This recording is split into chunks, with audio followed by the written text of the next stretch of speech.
জনাব, আপনাকে অনেক ধন্যবাদ। ফেব্রুয়ারির ২১ তারিখটি চলে যাওয়ার পর ভাষা শহীদদের স্মরণে তেমন আর অনুষ্ঠান হতে দেখা যায় না। সবকিছু তোলা থাকে আগামী আরেকটি ২১শে ফেব্রুয়ারির জন্যে। কিন্তু গত ২৭ ফেব্রুয়ারি রাতে রাজশাহী থেকে পার্বতীপুরে এসে দেখলাম সেখানে বেশ উৎসাহ উদ্দীপনার মধ্য দিয়ে ২১শে ফেব্রুয়ারির অনুষ্ঠান হচ্ছে কবিতা পাঠ, গান, আলোচনা সভা, নাটক। অডিটোরিয়ামে ঠাসা দর্শক শ্রোতা, অধিকাংশই যুবক, আছেন কিছু মহিলাও। বিদ্যুৎ চলে গেল বার কয়েক, ভয় হলো কোনো কেলেঙ্কারি না ঘটে। কিছু হইচই হলো, শীষ শোনা গেল কতিপয় দুষ্টু বালকের, কিন্তু অপ্রীতিকর কিছু ঘটল না। ভলান্টিয়াররা খুব সজাগ, বাতি নিভলেই লাঠি হাতে মেয়েদের বসবার পৃথক জায়গাটা ঘিরে রাখে। পার্বতীপুর হল দিনাজপুরের একটি উপজেলা, বড় রেলওয়ে জাংশন। একসময় অবাঙালি প্রধান এলাকা ছিল। পার্বতীপুরের ইউএনও আবুল কালাম আজাদ সাহেব জানুয়ারি মাসেই আমাকে জানিয়েছিলেন যে পার্বতীপুরে ২১ উদযাপন কমিটি ১ মাস ব্যাপী সাহিত্য সাংস্কৃতিক অনুষ্ঠান করবে। এর চেয়েও বড় ব্যাপার হল এবারের শহীদ দিবস পালন করা হবে গ্রাম পর্যায়ে। হয়েছেও তাই। উদ্যোক্তারা জানালেন পার্বতীপুরের ৬টি ইউনিয়নের মধ্যে ৩টিতে ২১-এর অনুষ্ঠান হয়েছে। শহীদ মিনার তৈরি করে সেখানে ফুল দেয়া হয়েছে প্রভাত ফেরি, কবিতা পাঠ, গান। ভালো লাগলো এ কারণে যে ২১শে ফেব্রুয়ারির মতো একটি জাতীয় দিবসের অনুষ্ঠান এখন পর্যন্ত দেশের শহর এলাকাগুলোতেই সীমাবদ্ধ। গ্রামের মানুষ ২১-এর অনুষ্ঠান দেখবে কি অধিকাংশই জানে না ২১শে ফেব্রুয়ারি দিনটি কী কারণে তাৎপর্যপূর্ণ, কী কারণে এ দিনটি জাতীয় দিবস হিসেবে চিহ্নিত হয়েছে। সেক্ষেত্রে শহীদ দিবসের অনুষ্ঠানমালার গ্রাম সম্প্রসারণ ভালো একটি উদ্যোগ। পার্বতীপুরে আসবার আগে একদিনের জন্য ছিলাম রাজশাহীতে, তার আগে বগুড়ায়, একটানা ১০ দিন। ওই দিন একটা ঝরঝরে বাসে চেপে পল্লী উন্নয়ন একাডেমির প্রধান ফটকের ধারে নামলাম সকাল ১০:৩০টার দিকে। সঙ্গে সংবাদের বগুড়ার প্রতিনিধি হাসিবুর রহমান বিলু। বয়সে বাচ্চা ছেলে, কিন্তু কাজ করে খুব ভালো, বেশ চটপটে, বিনয়ী। একাডেমি চত্বরটি বগুড়া শহর থেকে ঠিক ১০ মাইল দক্ষিণে শেরপুরের দিকে।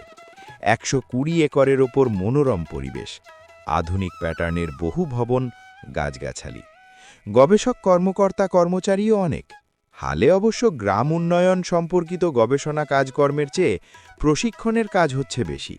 তাও আবার সেসব প্রশিক্ষণ অধিকাংশই গ্রাম উন্নয়ন সম্পর্কিত নয়। হাতে সময় ছিল, বাস থেকে নেমে হাসিবুর রহমান বিলুকে বললাম, চলেন চা খাই। ঢুকলাম একটা ছাপড়া মতন চায়ের দোকানে। বাইরে থেকে ব্যাপারটা বোঝা যাচ্ছিল না। ভেতরে ঢুকেই দেখি দোকানের চেয়ারে, বেঞ্চে, এমনকি টেবিলের ওপর বসা বিভিন্ন বয়সের অগন্তি মানুষ, কিশোর, যুবক, বৃদ্ধ, সবাই আশেপাশের গ্রামের। বসবার জায়গা না পেয়ে অনেকে দাঁড়িয়ে আছে। সবার চোখ ক্যাশবাক্সের কাছে রাখা একটা টেলিভিশনের পর্দার ওপর। শুধু দেখছে না, যেন গিলে খাচ্ছে চলছবি। আহমক বনে গেলাম, নিজের চোখকে বিশ্বাস করতে পারি না। একটা ভিসিপি সেটে ন্যাংটা ছবির প্রদর্শনী হচ্ছে। প্রকাশ্য দিবালোকে তা উপভোগ করছে পল্লী উন্নয়ন একাডেমির আশেপাশের পল্লীর ছেলে বুড়ো। কি কাণ্ড! আমরা দুজন অচেনা মানুষ, শহর থেকে এসেছি, কিন্তু ভিসিপি যন্ত্রের চালক কিংবা দর্শক কারোরই তেমন কোনো প্রতিক্রিয়া নেই। ওই ভিড়ের মধ্যেও দোকানদার দুজন দর্শককে পিঠ চাপড়ে সরিয়ে আমাদের বসবার জায়গা করে দিলেন। চা যেন তৈরিই ছিল, এনে দিলেন সামনে। দেখি বিলু ইতিমধ্যেই লজ্জায় ঘামতে শুরু করেছে। বললাম, তাড়াতাড়ি চা খান, সময় নাই, কাজ আছে অনেক। দোকানদারের কাছ থেকে জানলাম এটা ঠিক মূল প্রদর্শনী নয়, প্রদর্শনী হবে রাতের বেলা, টিকিট বিক্রি করে।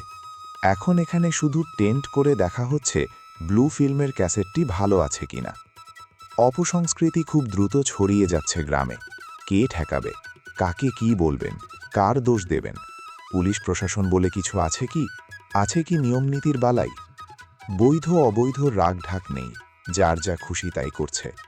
বগুড়ায় নেমে দেখলাম শহর এলাকাতেই প্রশাসনের নাকের ডগায় চলছে হরেক রকম জুয়া আর যাত্রায় উলঙ্গ নৃত্য। বগুড়া স্টেশনের ধারে রেলওয়ে ময়দান, বিরাট এলাকা ঘেরা, সুদৃশ্য তোরণের ওপর সুন্দর করে লেখা কৃষি শিল্প প্রদর্শনী। চারিদিকে রঙিন আলোর বাহার। ভেতরে কৃষি কিংবা শিল্প বিষয়ক স্টল নেই। রাত গভীর যত হয় প্রদর্শনীটি তত জমে ওঠে। এমন কোনো ধরনের জুয়া নেই সেখানে হচ্ছে না, চলছে নীল ছবি। যাত্রাগুলো নমঞ্চ সর্বস্ব, বুক তো সম্পূর্ণ খোলা, এমনকি কোমরে থাকে শুধু পেন্টি। দর্শকদের হইচই, চিৎকার, শীতকার, মঞ্চে টাকা পয়সা ছুড়ে দেয়া, সব মিলিয়ে নরক গুলজার। হায় খোদা, প্রদর্শনীটি চলছে আবার পঙ্গু মুক্তিযোদ্ধাদের কল্যাণের নাম করে। প্রদর্শনীর মুনাফার টাকায় নাকি তাদের চিকিৎসা ব্যবস্থা হবে, পুনর্বাসনের ব্যবস্থা হবে। প্রদর্শনীতে জুয়া আর অশ্লীল নৃত্যের প্রতিবাদে বগুড়া শহরে মিছিল হয়েছে, মিটিং হয়েছে। ছাত্ররা জেলা প্রশাসকের অফিস ঘেরাও করে স্মারকলিপি দিয়েছে। স্থানীয় একটি পত্রিকায় প্রচুর লেখালেখি হয়েছে। জুম্মার নামাজের পর মুসল্লিরা বিক্ষোভ মিছিল করেছে, কিছুতেই কাজ হয়নি। সবার এক প্রশ্ন, প্রশাসন তার নাকের ডগায় এসব অপকর্ম চলতে দিচ্ছেন কি করে? পঙ্গু মুক্তিযোদ্ধাদের সাহায্যের টাকা অন্য কোনো পন্থায় সংগ্রহ করা যেত নাকি?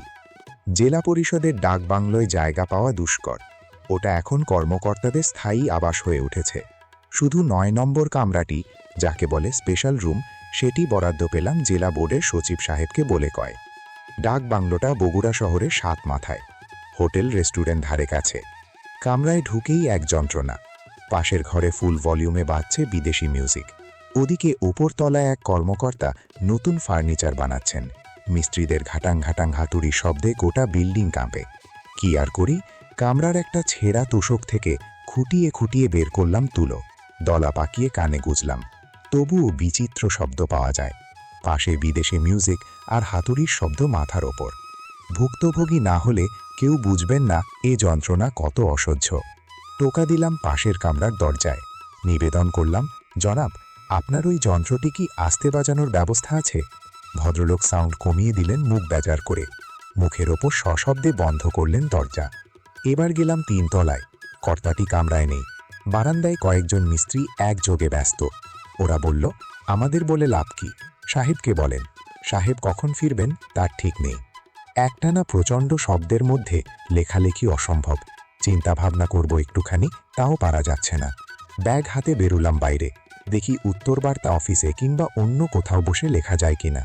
দরজায় তালা দিচ্ছি, এ সময় কানে এলো পাশের সেই কামরায় বিদেশি মিউজিকের বদলে রবীন্দ্রসঙ্গীত বাজছে। আজই এ বসন্তে কত ফুল ফোটে গানটি হচ্ছে এখন, খুব আস্তে আস্তে, শোনা যায় কি যায় না এরকম। এটি আমার সবচেয়ে প্রিয় গান। হাতের ব্যাগ রাখলাম বারান্দার মেঝেতে, পায়ে পায়ে ভদ্রলোকের ঘরের দরজার কাছে এগোলাম। নিঃসন্দেহে কান পাতলাম কপাটের গায়ে। গানটি এখন বেশ শোনা যাচ্ছে। এই সময় হঠাৎ করে খুলে গেল দরজা। ভদ্রলোক তার দরজার সামনে এভাবে আমাকে দেখে অবাক। আমি অপ্রস্তুতের মতো বললাম, জনাব, কিছু মনে করবেন না, এই গানটি আমার খুব প্রিয়, শুনছিলাম তাই দাঁড়িয়ে দাঁড়িয়ে একটুখানি। ভদ্রলোক এবার দরজা বন্ধ করলেন না, স্মিত হেসে চলে গেলেন ভেতরে, সাউন্ড বাড়িয়ে দিলেন সেই আগের মতো। আমি পর্দা সরিয়ে মুখ বাড়িয়ে দিলাম ঘরের ভেতরে, বললাম, জনাব, আপনাকে অনেক ধন্যবাদ।